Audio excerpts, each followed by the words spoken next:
বেগুনের ঝাল দেওয়া একটা রান্না দেখাচ্ছি।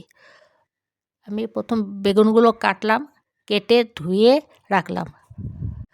তারপরে পরিমাণ মতো কড়াইতে সর্ষের তেল দিলাম।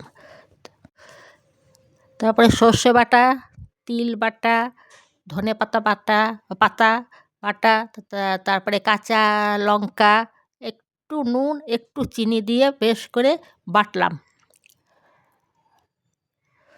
বেটে সেই মশলাটা তৈরি হয়ে গেল। তারপরে বেগুনের মধ্যে দিয়ে তারপরে তেল মশলা সব একসঙ্গে মাখলাম। মেখে একটু হাতেও অনেক মশলা লেগেছিলো, সেখানে হাতটাও একটু ধুলাম, আর মশলার বাটিটাও একটু ধুলাম। ধুয়ে একটু জল দিলাম, জল দিয়ে একটু নুন দিলাম, একটু হলুদ দিলাম, দিয়ে ওটা ঢেকে দিলাম। তারপরে যখন এটা ফুটে গেল, তারপরে আর একটু নাড়াচাড়া করে নামিয়ে নিলাম।